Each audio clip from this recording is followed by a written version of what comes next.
2025년 8월 30일 36번째 주일을 시작하도록 하겠습니다. 우리 다같이 시편 131편을 읽음으로 예배로 나아가도록 하겠습니다. 함께 읽겠습니다. 여호와여, 내 마음이 교만치 아니하고 내 눈이 높지 아니하며 내가 큰 일과 미치지 못할 기이한 일을 힘쓰지 아니하나이다.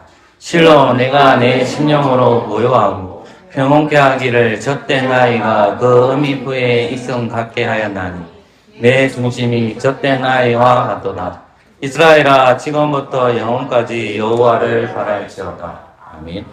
예배를 나오는 자들에게 주님께서 축복의 인사로 말씀하십니다. 하나님의 사랑하심을 입고 성도로 부르심을 입은 모든 자에게 하나님 우리 아버지와 주 예수 그리스도를 쫓아 은혜와 평강이 있기를 원하노라. 아멘. 다같이 사도신경으로 우리의 신앙을 고백합시다. 예배 길잡이 참고하실 테고 링 제본되어 있는 시편 찬송가의 뒷부분에 찬송가 1장 고맙습니다.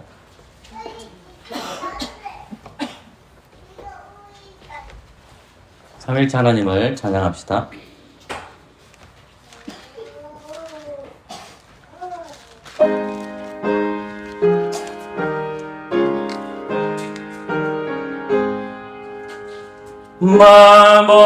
만복에는 하나님 오맹성 찬송 드리고 저천사여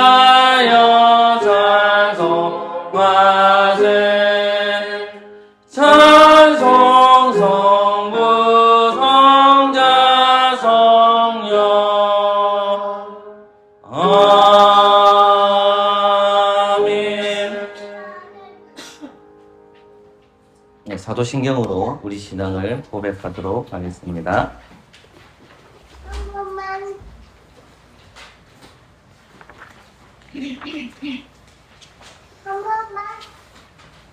네, 사도신경은 성부, 성자, 성령 한 분이 하나님에 대한 신앙 고백입니다.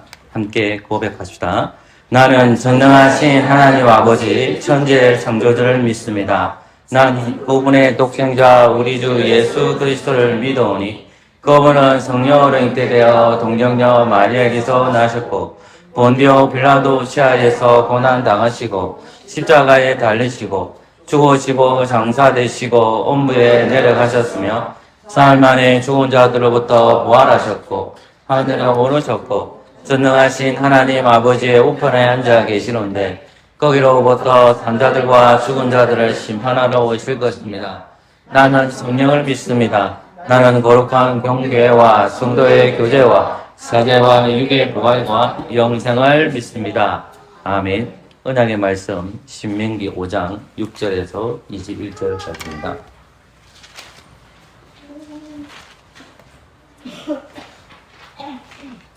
한 절씩 교독합시다. 제가 먼저 하나님 말씀 읽겠습니다. 신명기 5장 6절에서 21절입니다. 나는 너를 애굽 땅에서 종되었던 집에서 인도하여 낸 너희 하나님 여호와로라.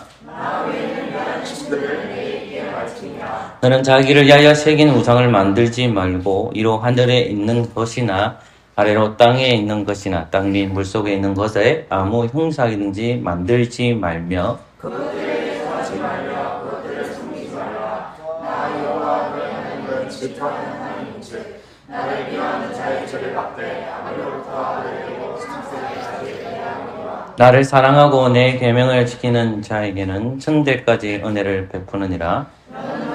여호와의 이름을 막는 데 잊지 말라. 나 여호와는 나의 이름을 막는 데 있는 자를 세우는 줄로 인정치 아니하리라. 여호와 너희 하나님이 내게 명한 대로 안식일을 지켜 거룩하게 하라. 제7일은 너희 하나님 여호와의 안식인즉 너나 내 아들이나 내 딸이나 내 남종이나 내 여종이나 내 소나 내 낙이나 내 모든 육축이나 내 문안이 요하는 객이라도 아무 일도 하지 말고 내 남종이나 내 여종으로 너같이 안식하게 할지니라.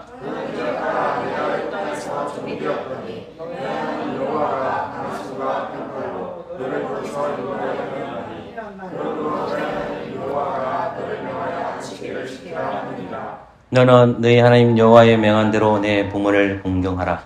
그리하면 너희 하나님 여호와가 내게 준 땅에서 내가 생명이 길고 복을 누리리라. 간음하지도 말지니라. 내 이웃에 대하여 거짓 증거하지도 말지니라.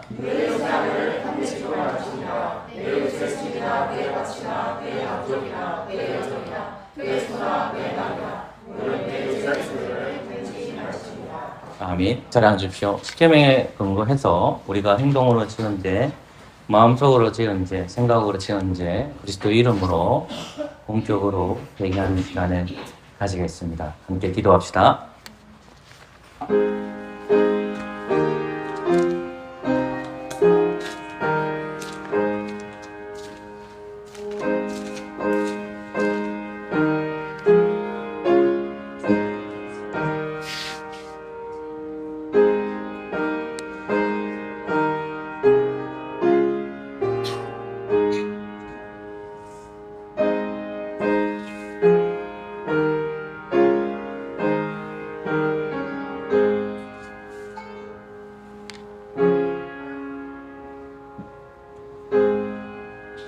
하나님은 회개하는 자에게 사죄를 선포하십니다. 그가 찔림은 우리의 허물을 인하며 그가 상함은 우리의 죄악을 인함이라.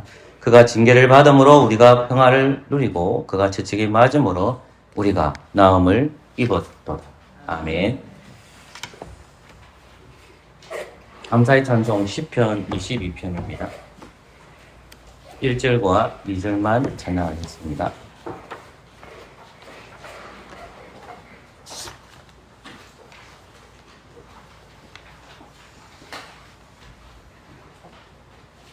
시편 22편 1절과 2절만 찬양합시다.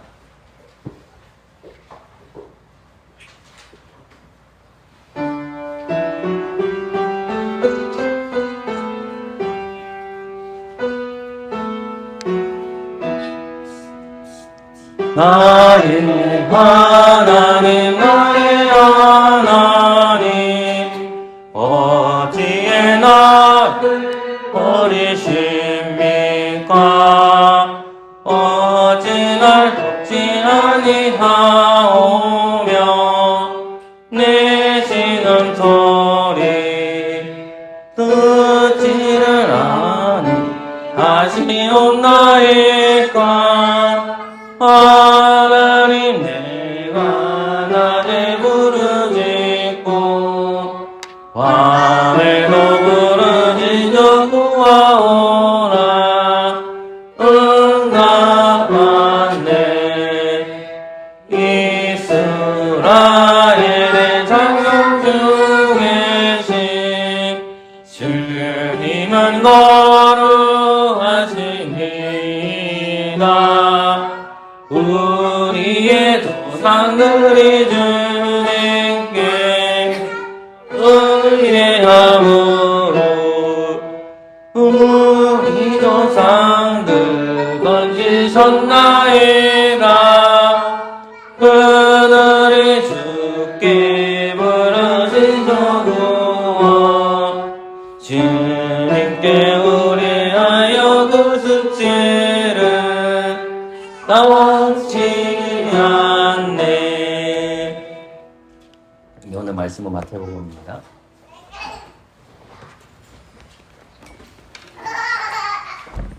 마태복음 28장입니다.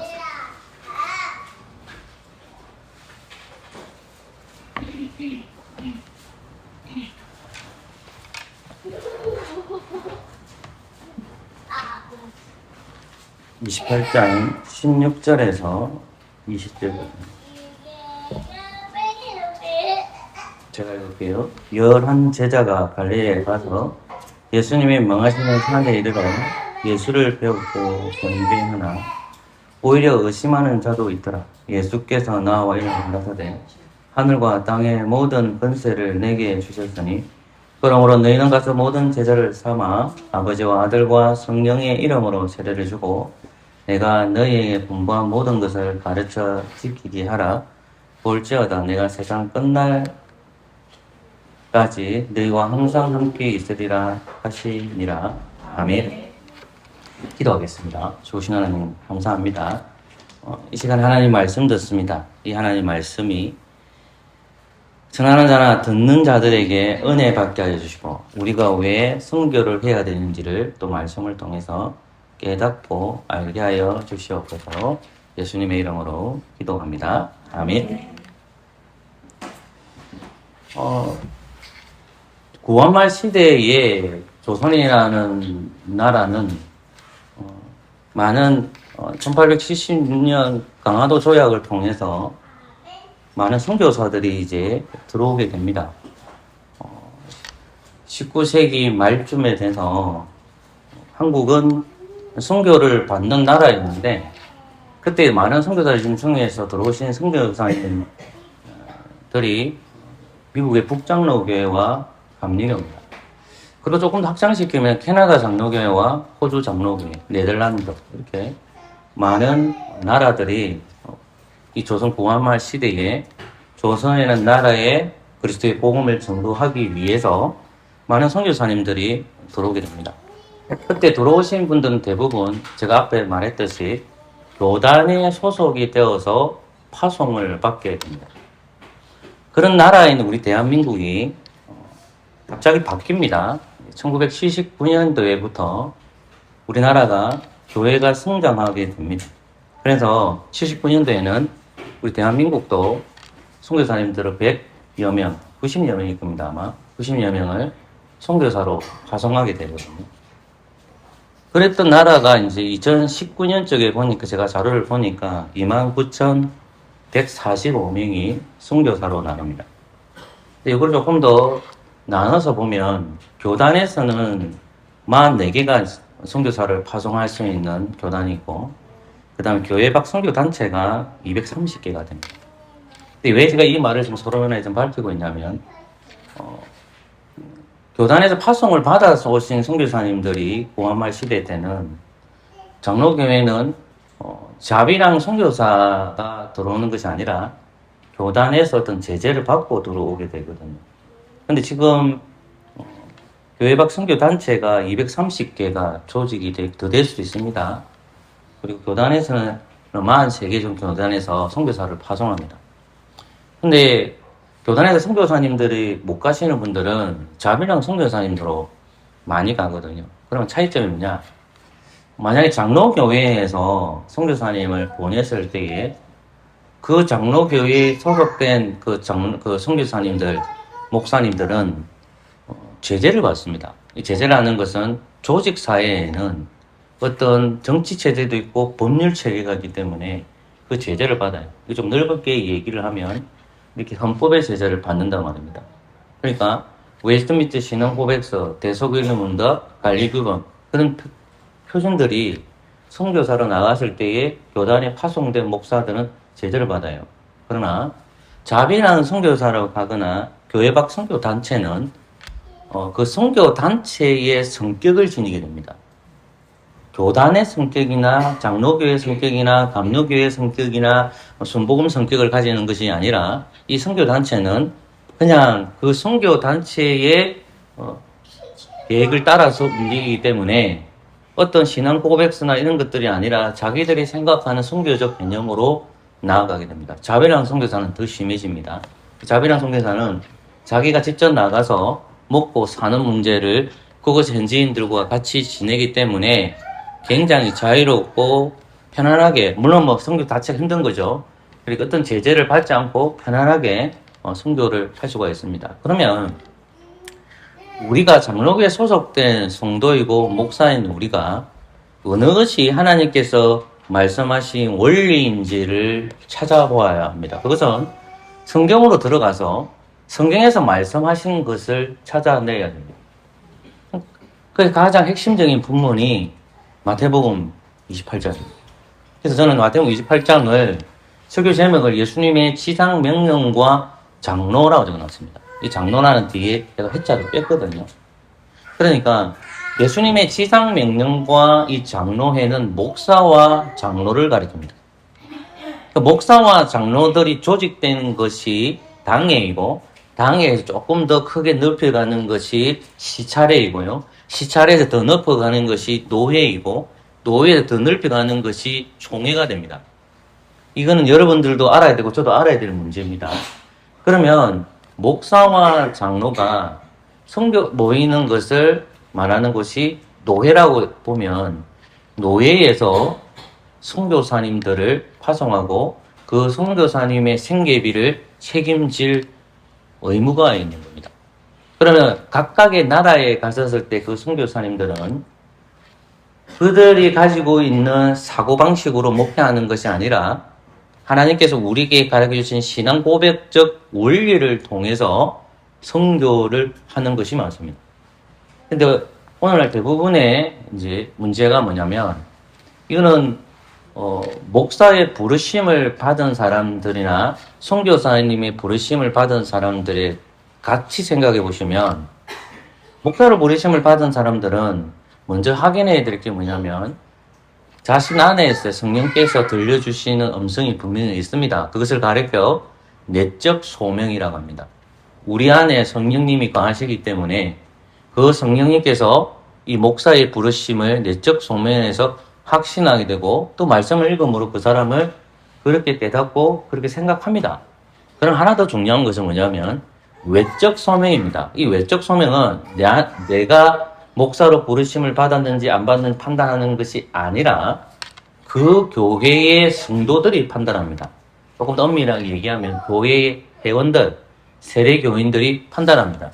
그 세례교인들이 이 학생을 보고 이분을 보고 신앙생활을 공적 예배나 기도생활이나 심서 참여하고 성도들을 잘 돌보고 인성이나 이 모든 것들을 교회 다니는 성도님들이 관리하고 그 모습을 보면서 이분은 정말로 하나님의 부르심을 받아서 목회의 길로 갔으면 좋겠다. 목사로서의 그 사명을 받고 그 길로 갔으면 좋겠다라고 생각해서 그 후보생을 외적 소명으로 확인하는 겁니다. 그러니까 제가 목사로 부르신 강인종 목사가 그냥 목사가 되는 것이 아니라 내 안에 있는 내적 소명과 예적 소명이 있어야만 신학대학원에 시험을 칠 수 있는 겁니다.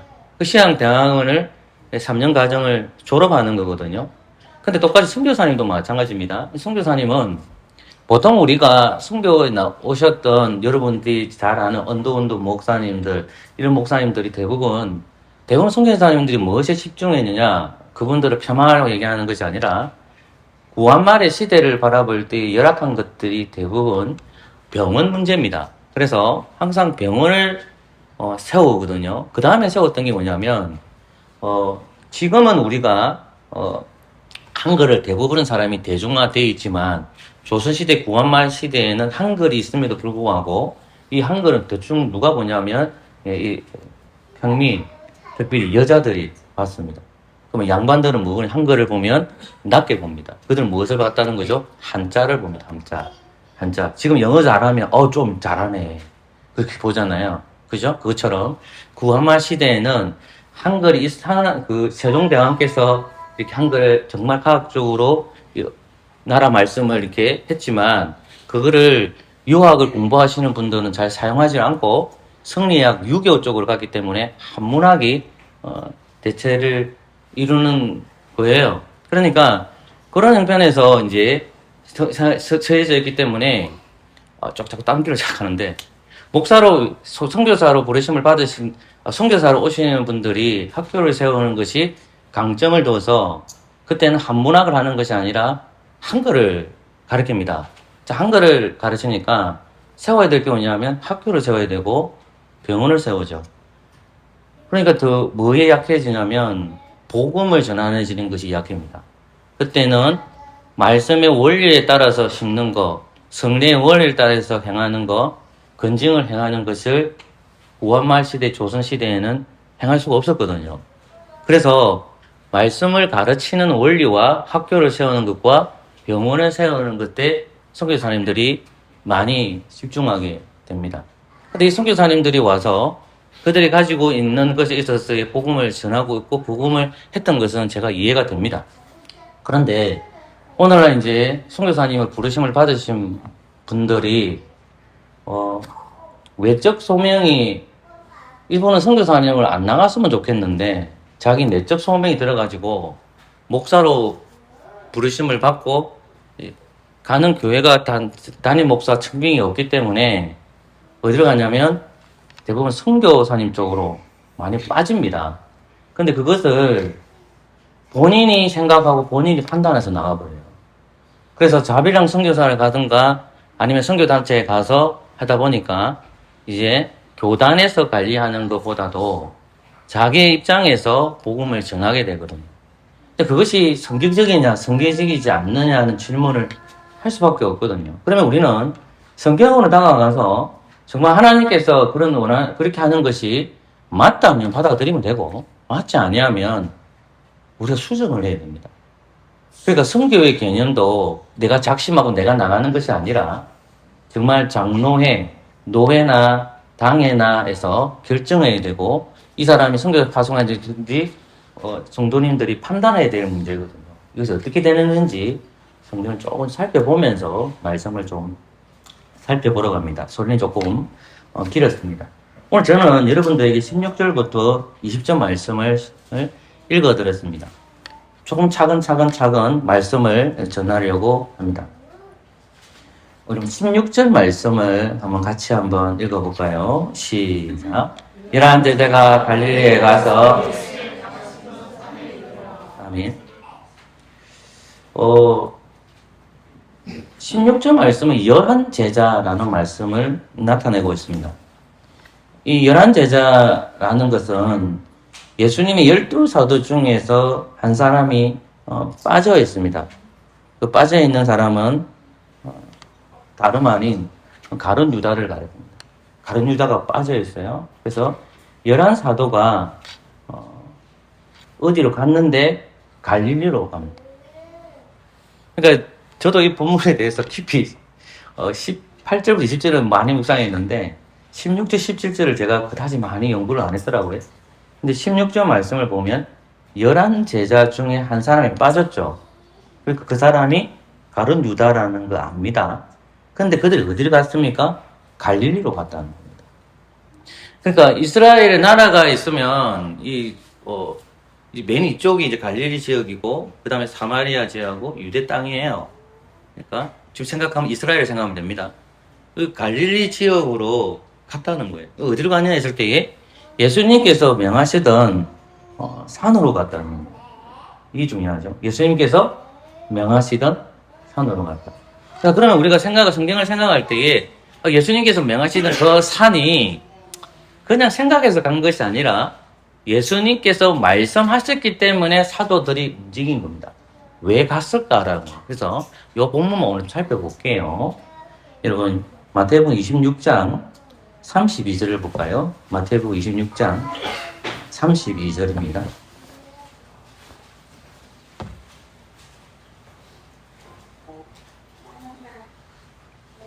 펼쳤습니까? 자, 우리는 31절부터 32절까지 읽겠습니다. 시작. 때에 예수께서 제자들에게 이르시되 오늘 밤에 너희가 다 나를 버리리라. 기록된 바 내가 목자를 치리니 그러나 내가 살아난 후에 아멘. 33절부터 35절까지 제가 읽을게요. 베드로가 대답하려 가로되 다 주를 버릴지라도 나는 언제든지 버리지 않겠나이다. 예수께서 가라사대 내가 진실로 내게 이르노니 오늘 닷 울기 전에 네가 3번 나를 부인하리라. 베드로가 가로되 내가 주와 함께 죽을지언정 주를 부인하지 않겠나이다 하고 모든 제자들도 이와 같이 말하더라 라는 말씀이 있습니다. 여기 32절에 보면 그러나 내가 뭐한 후에 살아난 후에 너희보다 먼저 어디로 가리라? 갈리로 간다고 했습니다. 자, 예수님께서 지금 사도들에게 말씀하신 거냐면 이것은 예수님이 죽고 나서 말하는 것이 아니라 예수님이 공생애를 얘기하는 겁니다. 공생애라는 것은 예수님이 1살부터 33세까지의 인생을 사셨는데 그것을 가리켜 공생애라고 얘기하는 것이 아니라 공생애라는 것은 공적인 생애, 왕으로서의 공적인 생애입니다. 그게 30살부터 33세까지 일을 하시는 거거든요.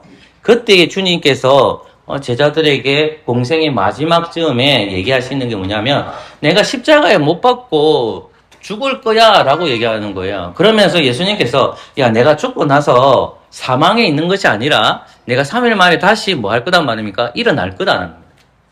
예수님께서 부활하실 것이라는 거예요. 내가 무덤에서 사망해서 일어날 거야. 엄부의 근세를 이기고 내가 일어날 거야. 그래서 너희들은 내가 일어날 때 어디로 왔냐? 내가 명하던 그 산으로 오라는 거예요. 어디입니까?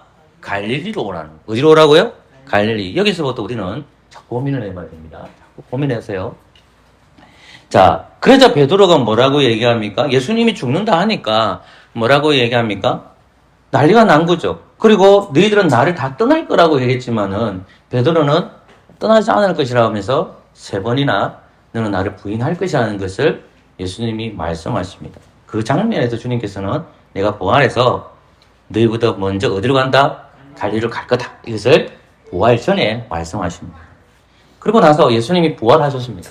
자, 그럼 이 말을 들었던 사람들은 다 어디로 가야 돼요? 예수님이 명하셨던 갈릴리로 가야 되는데 이 양반들이 안 가죠. 왜? 죽으면 끝이니까. 죽음에서 일어나는 사람들이 그들은 예수님께서 보여주셨지만 그건 믿지 못했죠. 예수님이 사망에서 일어날 줄은 생각지 못했으니까 믿음이 없은 거죠. 그러니까 예수님은 부활 후에 여자들에게 이 사실을 제자들에게 고하라는 장면이 있습니다. 그게 마태복음 28장입니다. 마태복음 28장 10절을 가볼까요? 조금 천천히 가볼게요. 하다가 시간이 짧으면 제가 멈추겠습니다. 길면 멈추겠습니다. 28장 10절 말씀. 같이 볼까요? 시작. 이에 예수께서 가라사대 무서워 말라. 내 형제대로 갈릴리로 가라 하시기 거기서 나를 보리라 하십니다. 아멘. 예수님께서 마태복음 28장을 보면 예수님이 무덤에서 일어나셨단 말입니다. 여러분 7절을 보세요.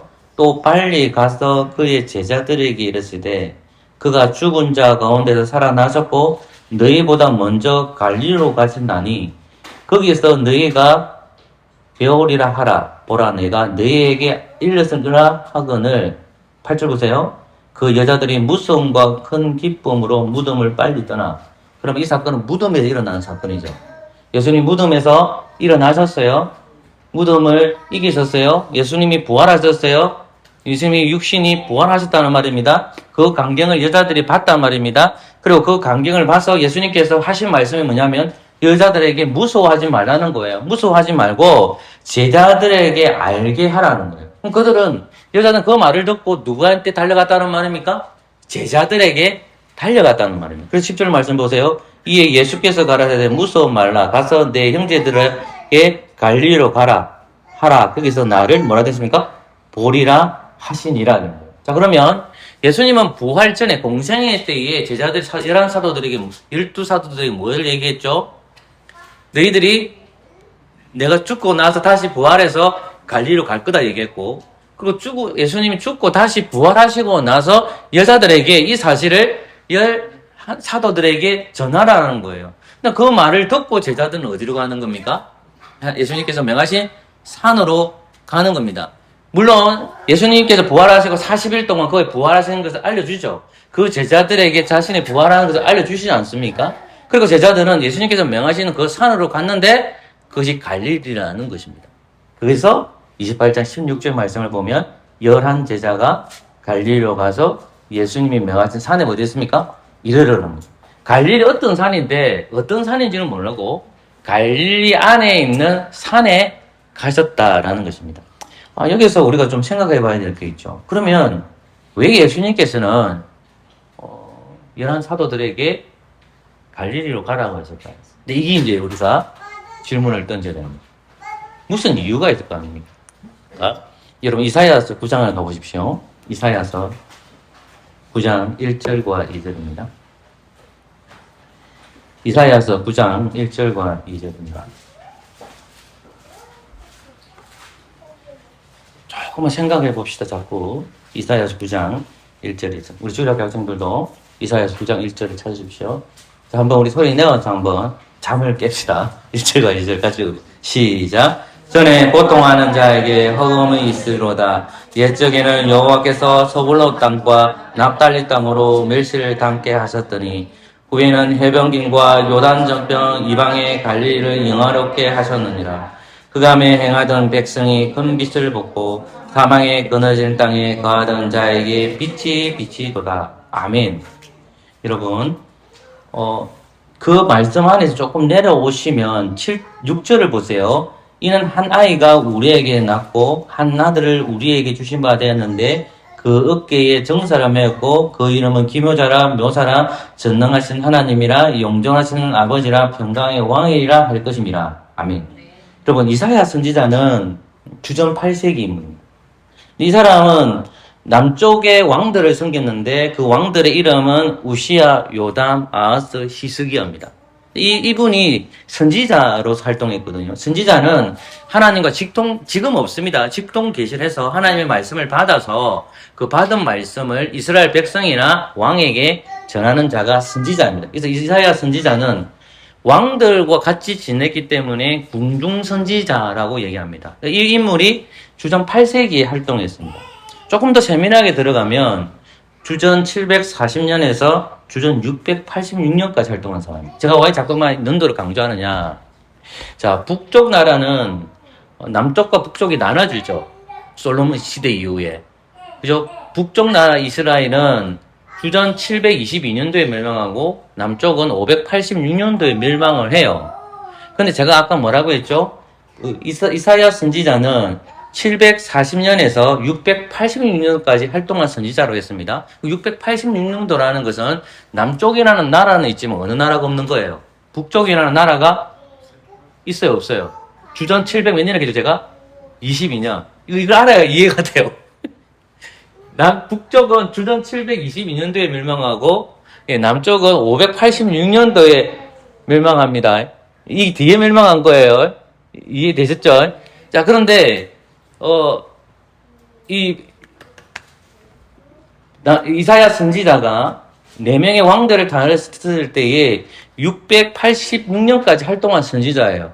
그러면 그 시대에 남쪽이라는 나라는 있지만 북쪽은 있나 없나 하실 때에 없어요. 그 없다는 생각을 지금 머릿속에 넣어야 돼요. 그걸 넣은 상태에서 여러분들이 조금 저하고 읽었던 구절이 있죠. 그게 어디냐면 이사야서 9장 1절과 2절이잖아요. 그러면 1절과 2절에서 그러면 남쪽은 베냐민 지파와 유다 지파가 살고 있지만 이 북쪽은 10개의 지파가 있단 말입니다. 10지파가. 근데 이 지파가 멸망했어요. 아수르한테. 주전 720년대. 그래서 아수르 왕이 여기 아수르에 거하는 백성들을 어디로 이주시키냐면 어디로 이주시킨 것 같아요? 이 북쪽의 나라인 북이스라엘 쪽으로 이주를 시켜버려요. 그러니까 거기에는 혈통적으로 이스라엘 백성들이 살지 않는 거예요. 이제는 누가 사는 거예요? 누가 사는 거죠? 이방인들이 사는 거예요. 뭐라고요? 이방인들이. 그러면 그 이방인들 중에서 북쪽 사람 중에서 남은 자들도 있겠죠. 섞이죠. 섞이면 그 사람들을 우리가 혈통적으로 북이스라엘 사람이라고 얘기합니까? 아니잖아요. 혼혈이잖아요. 피가 섞여버렸잖아요. 피가 섞여버린 거예요. 그러면 보십시오. 남쪽은 빛이 있지만은 이 북쪽은 뭐로 가득 차 있는 겁니까?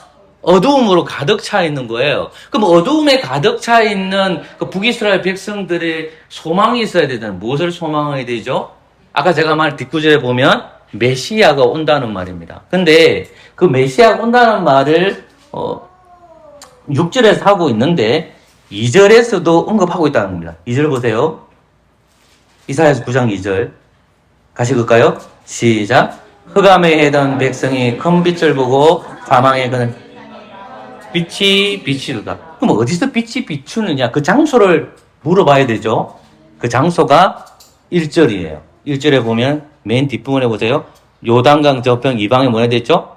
갈릴리를 뭐라 됐죠? 영화롭게 하셨다.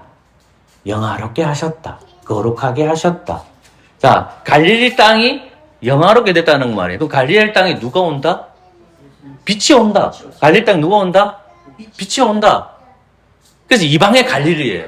왜 이방의 갈릴리냐? 그것이 섞여 사는 백성들이 살기 때문에 이방의 갈릴리 된 거예요. 그 갈릴리 땅에 누가 온다?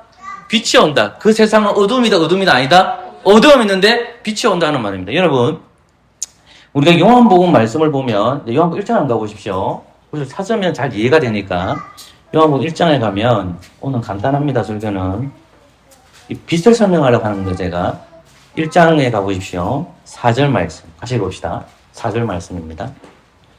같이 볼까요? 시작. 그 안에 생명이 있으니 이 생명은 사람들의 빛이라. 보세요.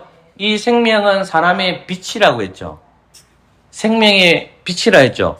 그죠? 그다음 5절 제가 읽게요. 빛이 어두움에 빛이 돼 어두움이 뭐하다? 지 못하더라 되어 있습니다. 그 다음 7절 보세요. 저가 증거하러 왔으니 저라는 것은 세례 요한을 가리킵니다. 무엇에 대해 증거했다? 곧 빛에 대해서 증거하고 되어 있습니다. 그럼 9절 보세요. 참빛 곧 세상에 와서 각 사람이 비치는 빛이 있었나니 10절 말씀 시작. 그가 세상에 계셨으면 세상은 그로 말미암아 지은 바 되었으되 세상이 그를 알지 못했고 이 세상은 이스라엘을 가리킵니다. 이스라엘이 왜 빛으로 오신 예수님을 보지 못할까요? 그들이 무엇이 임했기 때문에? 어두움이 임했기 때문에. 영적 사망입니다. 어두움이 임했기 때문입니다. 근데 그 이방의 빛이 물론 예수님 오신 자체가 빛입니다. 빛입니다. 근데 지금 예수님께서 어디를 공생애를 시작할 때는 예수님은 공생애를 시작할 때 예루살렘에 가서 시작하지 않아요. 이방의 빛으로 오신 그 예수님은 예루살렘 성전으로 가서 하지 않아요. 그 사역을 시작하지 않아요. 어디서 할 것 같아 이런 생각해요. 이게. 제가 자꾸 갈릴리 강조하죠. 예수님은 갈릴리에 가서 복음을 전해요. 그리고 예수님이 부활하시고 나서 제자들고 어디 오락합니까? 갈릴리로 말하는 거예요. 이렇게 되어 있는 겁니다. 이걸 이해하셔야 돼요. 그러면 진짜 예수님이 공생을 시작하셨을 때에 갈릴리로 오라고 했는지를 봐야 되겠죠. 그게 마태복음 4장에 기록이 되어 있습니다. 마태복음 4장으로 한번 가보십시오. 구절을 찾게 해서 미안하지만 그래도 구절을 찾으면 더 잘 이해가 되기 때문에 마태복음 4장으로 가보셨으면 좋겠습니다. 마태복음 4장입니다.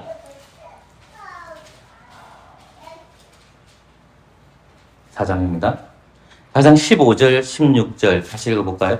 4장 15절, 16절 시작. 스불로 땅과 납달리 땅과 요단강 저편 대변길과 이방의 갈릴리 흑암이 앉은 백성이 큰 빛을 보았고 사망의 땅과 그늘에 하는 자들에게 빛이 비쳤다 하였느니라. 아멘. 그리고 보세요. 이 말씀은 조금 전에 읽었던 이사야서 9장 말씀이죠. 지금 예수님께서 이사야 말씀을 성취하신 겁니다. 근데 12절 보세요.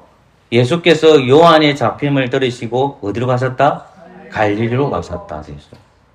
예수님 어디 가셨다? 갈릴리로. 왜 예수님이 왜 갈릴리로 갔죠? 이사야 주전 8세기 때에 예언했던 그 선지자가 예언했잖아요. 이방에서 뭐가 있을 것이다? 빛이 있을 것이다. 그래서 예수님은 공생애를 시작할 때 30살 때 공생애를 시작할 때에 예루살렘 성전이 중심이잖아요. 저한테 설교를 들으신 분들은 하나님은 항상 성전 중심으로 가잖아요. 이전에는 성막 중심이었지만 이제는 성전 중심이 되었잖아요. 이제 예수님이 이 땅에 오셨어요. 예수님께서 이 땅에 오셨는데 그 예루살렘 성전으로 예수님이 가지 않는 거예요. 빛이 가지 않는 거라. 예수님은 예루살렘 성전으로 가지 아니하시고 예수님은 어디로 가는 겁니까? 갈릴리로 가는 거예요. 그것이 이방의 빛이니까. 이방에 무엇이 임한 겁니까? 빛이 임한 거예요. 요한복음 8장 12절 말씀을 보면 이런 말씀이 나옵니다. 요한복음 8장 12절에 예수께서 또 이르러 가라사대 나는 세상의 빛이니 나를 따르는 자는 어둠에 다니지 아니하고 생명의 빛을 얻으리라고 했습니다. 예수님은 성령에 이끌려서 마태복음 4장에 보시면 이끌려 40일 동안 강야 생활을 하시고 그 시험을 다 승리하시고 난 다음에 마귀로부터 이겼어요. 그리고 예수님 마태복음 4장에 보시면 마귀로부터 이기고 그 다음 구절이 뭐냐면 예수님이 갈릴리로 가는 거예요. 왜? 이사야 말씀을 성취하시기 때문에. 예수님은 뭘로 오셨다? 메시아로 오셨지만 이사야 말씀은 메시아라는 표현보다도 뭐가 강조되어 있습니까? 빛. 빛이 어디 임한 겁니까? 이방의 갈릴리. 그 갈릴리에서 뭐가 환하게 비쳐 있습니까? 빛이 비치는 겁니다. 믿음 있는 사람은 보고 믿음이 없는 사람은 못 봅니다. 빛이 꽉 차 있는 겁니다. 누가 왔기 때문에.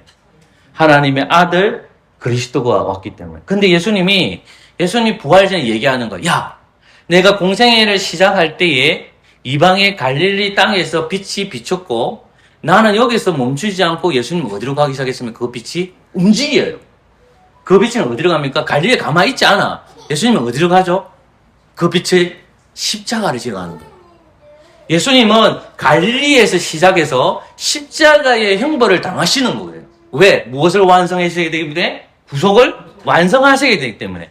그 빛이 와서 가만히 있는 것이 아니라 움직이는 거예요. 구약시대에는 그 빛이 항상 어디에 있습니까? 물론 하나님은 어디에 어느 곳에 다 있습니다. 그러나 구약에는 항상 하나님이 어디 있다라고 생각합니까? 이스라엘 백성들이? 예루살렘 성전에 있는 거예요. 근데 예수님께서 이 땅에 오셔가지고 그 빛이 어떤 겁니까? 한 곳에 같이 있지 않아요.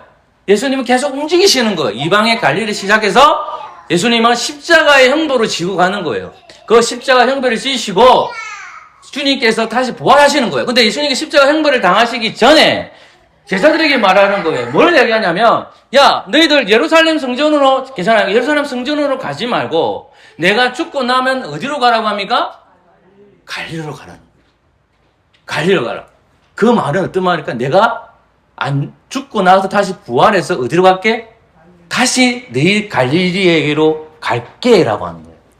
자, 예수님께서 갈릴리 시작해서 자기의 사명을 행하셨죠. 이제 그 사명을 누가 해야 될 거예요? 사도들이 해야 되잖아. 사도들이 해야 되잖아. 그러니까 어디로 오랍니까? 갈릴리로 오라는 거예요. 왜? 그 말씀을 성취하시기 위해서.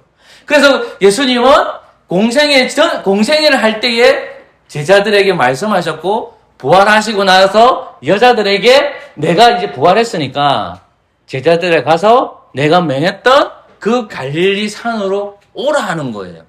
그게 오라는 거야. 그럼 그곳에 누가 있다? 이방에 비추는 빛. 세상의 빛. 누구예요?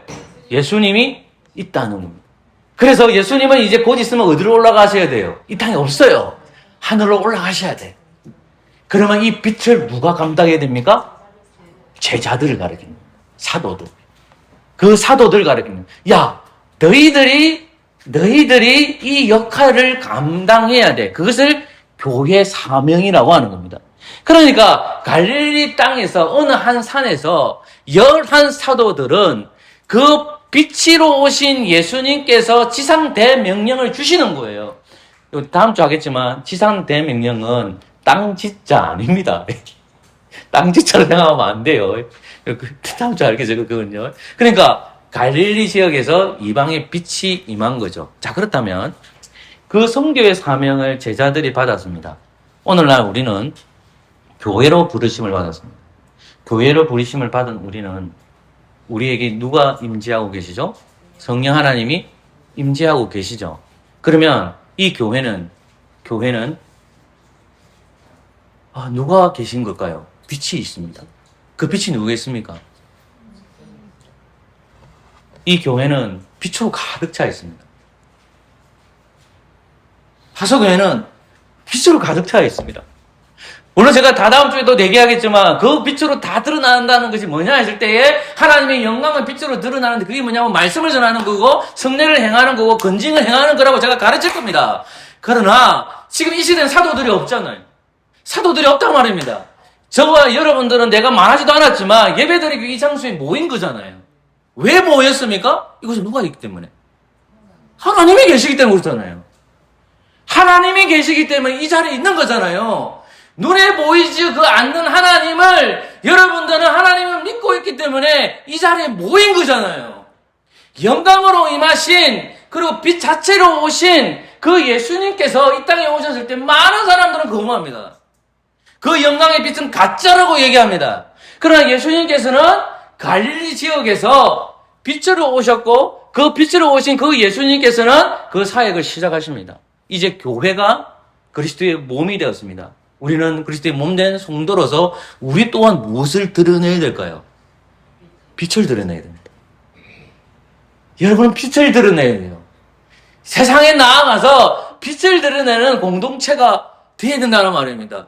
그러니까 여러분들이 구별된 공동체라는 거예요. 그게 구별된 공동체니까 모든 사람들, 세상 밖에 있는 사람들은 주일이 되고 일주일이 되게 되면 자기들이 원하는 곳으로 가지만 우리는 왜 이 귀한 시간을 하나님 앞에 드리기 위해서 이 자리에 모이는 거잖아요. 예배 드리는 장소로 모이는 겁니다. 누가 있기 때문에? 빛이 있기 때문에 그렇습니다. 그 빛이 누구죠? 하나님이십니다. 예수님이십니다. 그 빛이 우리 안에 거하십니다. 파수교회는 그 영광의 빛을 드리는 언약의 공동체가 모여 있습니다. 언약의 공동체 듣는 여러분들이 이제 무엇을 들을까요? 하나님의 말씀을 듣습니다. 그 제자들이 예수님을 통해서 말씀을 들은 것처럼 동일하게 목사가 그리스도의 말씀을 전하는 겁니다. 다음 주에는 저는 이 빛이 어떤 거고 지상대 명령이 무엇인지를 전하도록 하겠습니다. 이제 이방에 갈 일은 어딜까요? 교회입니다. 교회. 교회가 하나님의 영광의 빛이 임재한 곳이다. 빛의 성도로 살아가시는 저와 여러분 되시기를 소망합니다. 아멘. 찬송가 330장입니다.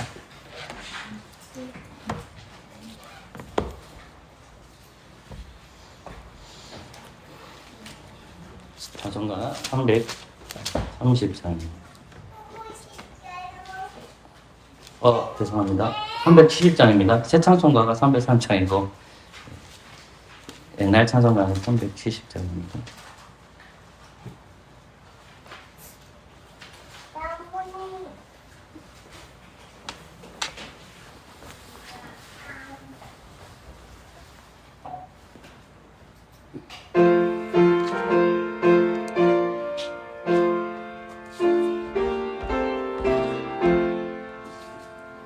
모든 말이 내리니 내 힘은 이겨서 산이 설매는 내게 적시 일어나 해로운 자식 부르러 빗소서 일할 수 없는 밤이 속이 우리가 어둠까지는 미리 내 지켜서 일할 때 일하면서 울지 말아라 낮에는 졸고 나라 쉴 때 모를 때 일할 수 없는 밤이 속이 우리가 어둠까지는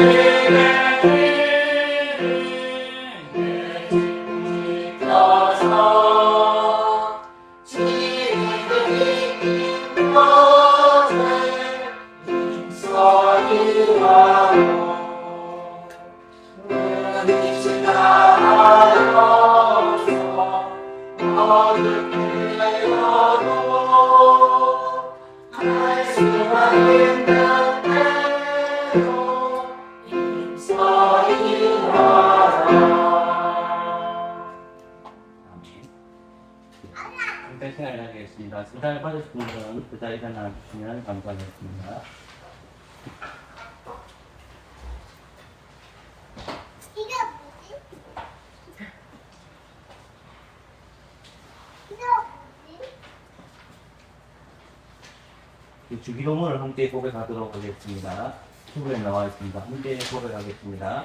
하늘에 계시는 아버지여 이름이 우리 기운을 주시오며 나라의 주시오며 뜻이 하늘에서 이루어진 것 같이 땅에서도 이루어지이다. 오늘 우리에게 무한한 양식을 주시옵고 우리가 우리에게 죄 지은 자를 사하여 준 것 같이 우리 죄를 사하여 주시옵고 우리를 시험에 들게 하지 마시옵고 다만 악에서 구하시옵소서. 나라와 권세와 영광이 아버지께 영원히 있사옵나이다. 아멘. 성경 말씀입니다. 에베소서 1장 22절. 에베소서 1장 22절.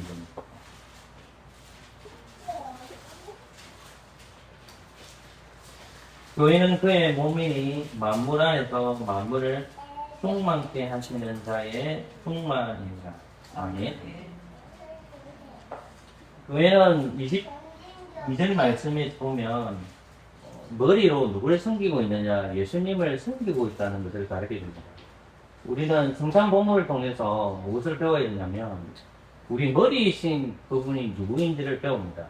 떡은 예수님의 몸을 의미하고 포도주는 예수 그리스도의 피를 합니다. 로마 교회에서 말하는 것을 의미하는 것이 아니라 성령 안에서의 영적 임재설을 얘기합니다. 우리는 우리 예수님께서 어디 계신 하늘로 계신데 그 하늘에 계신 그리스도께서 성령을 통해서 우리와 연합을 시켜주시는 것이거든요. 그래서 연합됩니다. 그리스도의 몸에 연합이 되거든요. 근데 그리스도께서 어떻게 우리를 위해서 희생했냐는 것을 이 떡을 통해서 보내주는데 찢어지는 거예요. 몸이 찢어짐을 통해서 우리의 구원을 이루어주셨고 우리를 한 몸 만들어줍니다. 우리가 혈연 공동체가 아니라는 것은 무엇을 통해서 보여주느냐 할 때 그것은 포도주를 보여주는데 이 포도주를 뭐라고 얘기하냐면 성경은 예수님의 피다라고 얘기합니다. 이게 성경권에서 이해하셔야 됩니다. 성찬은 매우 신비롭습니다. 그래서 그리스도 안에서 우리가 한 가족이라는 것을 그리스도의 보혈의 피를 통해서 하게 되는데 그것은 포도주 상징을 통해서 확인하게 됩니다. 우리는 예수님 때문에 삼위일체 하나님 때문에 그리스도 때문에 한 몸이 되었고 그리고 한 가족이 되었습니다. 제가 늘 여러분들 하고 싶은 얘기는 뭐냐면 한 공동체가 된 우리에게는 갈등이 있을 수밖에 없거든요.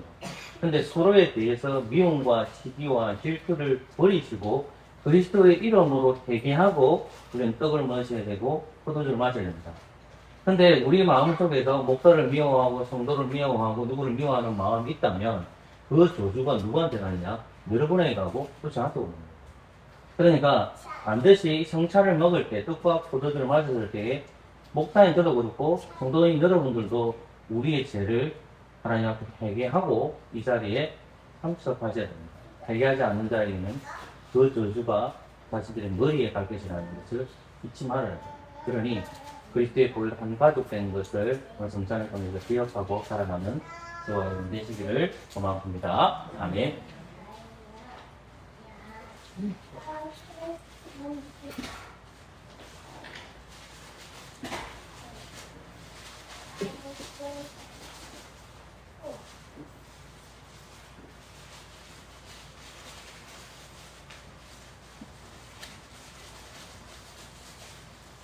예.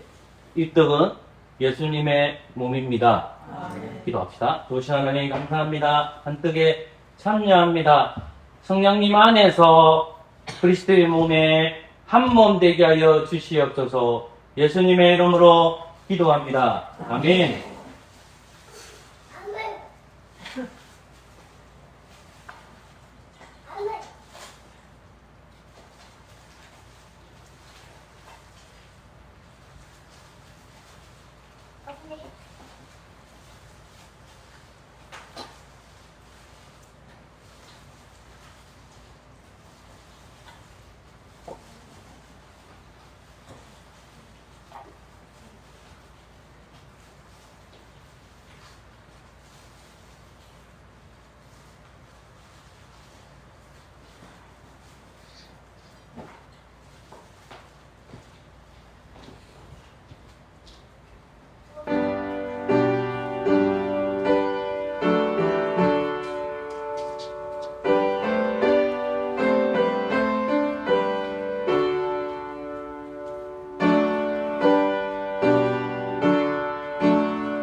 혹시 못 받으신 분 있습니까? 예, 성장했습니다.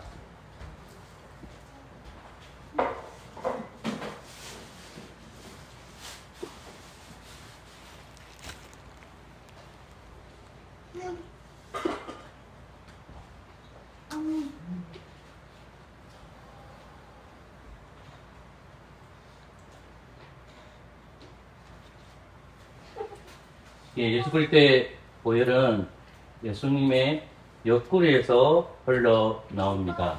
아멘.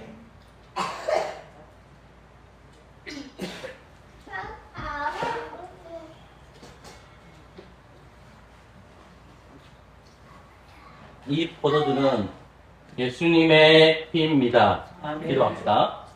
한뜻에 동참한 저희들이 언약의 공동체인 그리스도의 보혈에 참여합니다. 우리가 그리스도 안에서 한 가족 된 것을 아버지 하나님 이 포도주를 마시면서 기억하게 주시고 언약의 공동체로 살아가게 하여 주시옵소서. 예수님의 이름으로 기도합니다. 아멘.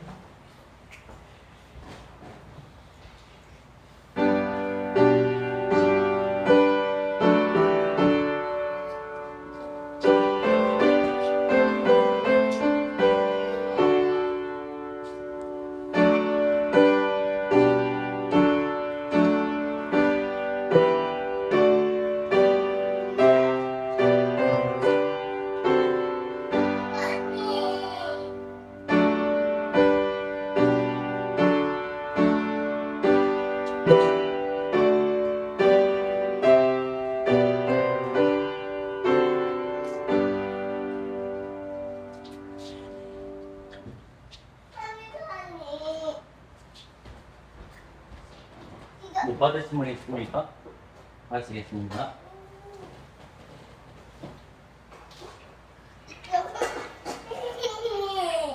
자동화 283장을 부르고 부정검하도록 하겠습니다.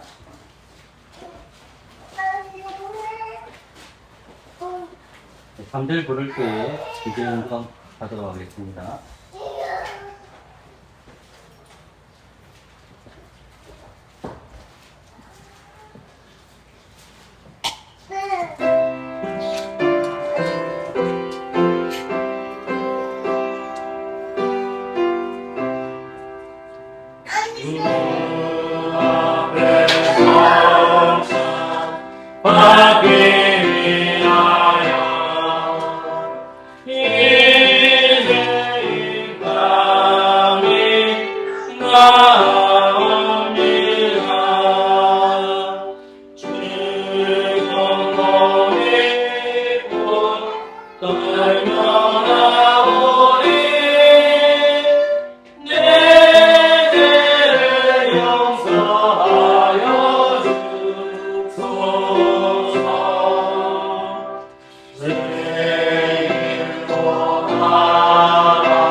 심 얻으며 성도들 함께 참여하여서 예쁘신 잔치 못됩니다. 기도와 찬송 주께 드리고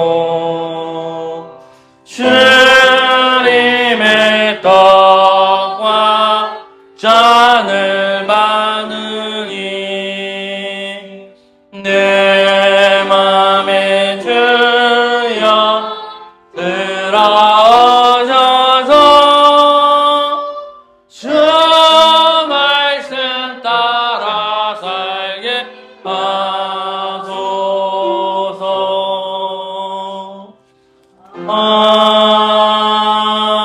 아멘. 잘 앉아주십시오. 기도합시다. 하나님 감사합니다. 오늘 마태복음 28장 16장 말씀을 통해서 예수님께서 갈릴리로 가시고 또 11사도가 갈릴리에 가신 것이 이사야 말씀 9장 성취임을 배웁니다. 빛이 성전에 가득해야 하지만 메시아로 오신 그리스도를 거부한 이스라엘 백성들을 버리시고 이제 부활하셔서 이방의 땅 갈릴리에 가셔서 그 제자들에게 이 지상 명령을 주신 것 우리가 믿습니다. 이제 교회가 그리스도를 품고 삼위일체 하나님 복음 자체를 받아들인 빛으로서 살게 하여 주옵소서. 예수님께서 하나님께서 보내신 빛이라면 이제 그 예수님이 하늘로 성천하셔서 이 땅에 교회를 주시고 성령을 보내주셨사오니 교회가 이 땅에 비침을 고백합니다. 아버지 하나님, 교회가 그리스도께서 공생의 때에 빛으로 사신 것처럼 교회의 생애도 우리의 생애도 빛의 열매로 살아가게 하여 주시옵소서. 복음이 전해지기를 소망합니다.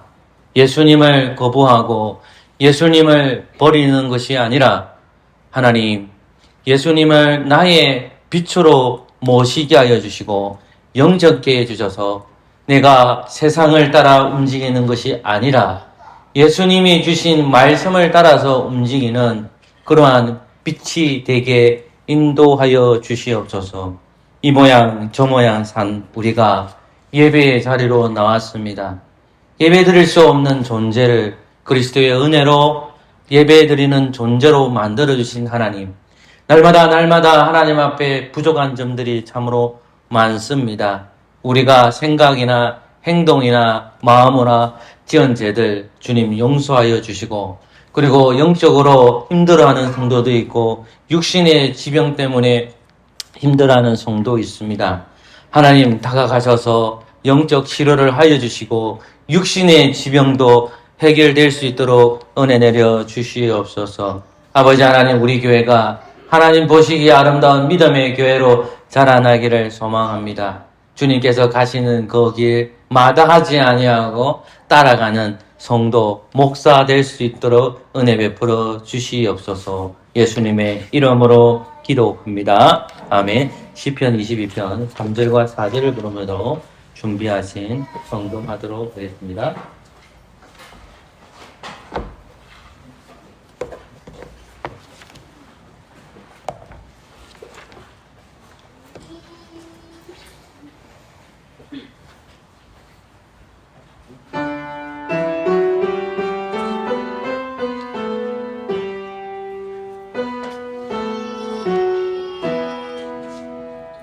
나는 벌레요 사람 아니라 사람의 비방거리입니다.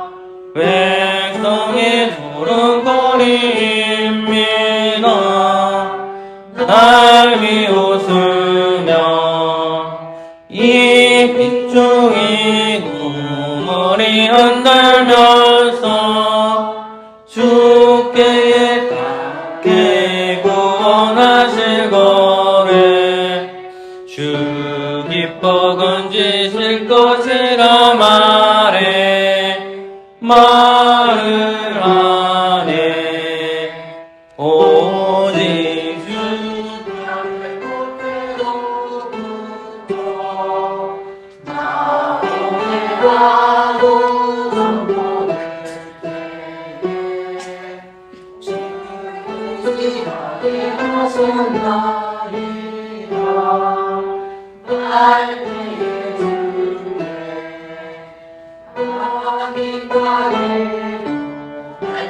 또 나의 하나님 되서 멀리 마옵소서. 하나님 가까우나 나도 혼자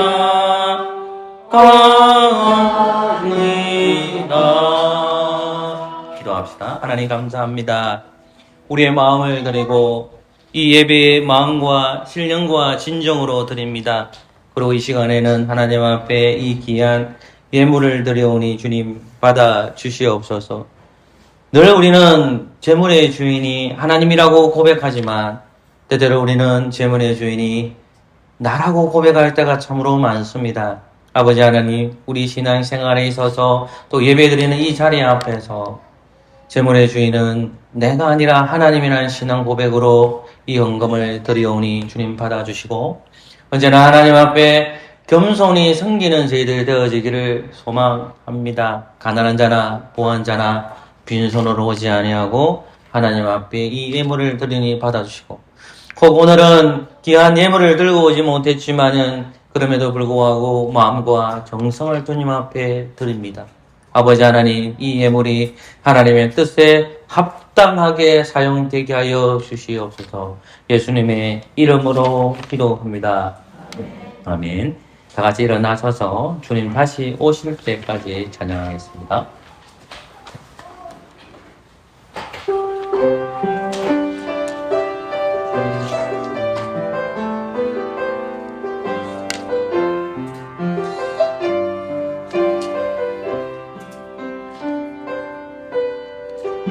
주님 다시 오실 때까지 나는 이 길을 가리라. 좁은 길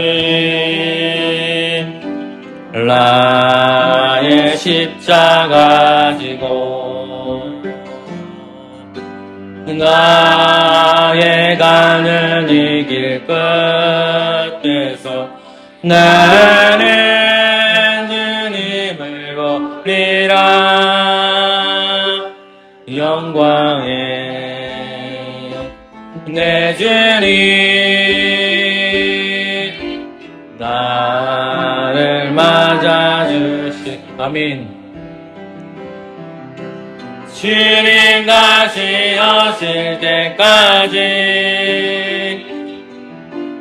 나는 일어나 달려가리라. 주의 영광 온 땅 덮을 때 나는 일어나 노래하리. 내 사모하는 주님 온 세상 그주시라. 내 사모하는 주님 영광의 왕이시라. 주 예수 그리스도의 은혜와 하나님의 사랑과 성령의 교통하심이 너희 무리와 함께 있을지어다. 아멘.